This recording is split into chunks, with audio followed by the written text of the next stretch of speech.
पाणी पिण्याच्या बहाण्याने घरात घुसून एका वयोवृद्ध महिलेच्या गळ्यातील 3 तोळे वजनाची दागिने जबरी चोरी करणाऱ्या चोरट्यास एमआयडीसी पोलिसांनी अवघ्या 24 तासाच्या आत अटक केली आहे। विलास महादू ढवळे, वय वर्ष 43, राहणार नवनाथ नगर, अंबड, मूळ गाव दिंडोरी असे संशयिताचे नाव आहे। दिनांक 26 ऑगस्ट रोजी संजीवनगर येथील राधाकृष्ण चौकातील एका घरात पाणी पिण्याच्या बहाण्याने संशयितांनी वयोवृद्ध महिला राधाबाई गुंजाळ यांच्या घरात घुसून त्यांना हातात चापट्याने मारहाण करून तसेच तिचे पाय बांधून तिच्या गळ्यातील तब्बल 3 तोळे सोन्याचे दागिने चोरून पळ काढला होता।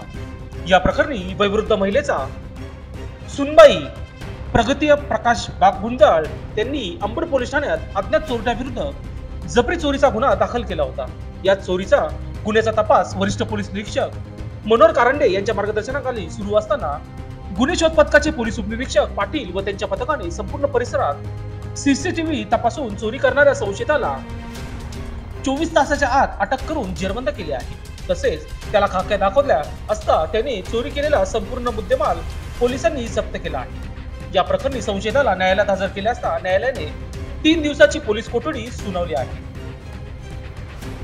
तब्बल 24 तासाच्या आतच पोलिसांनी जबरी चोरी करणाऱ्या या चोरट्यास अटक केल्याने नागरिकांनी समाधान व्यक्त केले आहे। सदरची कारवाई वरिष्ठ पोलीस निरीक्षक मनोहर कारंडे यांच्या मार्गदर्शनाखाली गुन्हे शोध पथकाचे पोलीस उपनिरीक्षक अतुल पाटील, जनार्दन ढाकणे, हेमंत आहेर, श्रीहरी बिराजदार, किरण सोनवणे, जितेश शिंदे आदींनी केली आहे।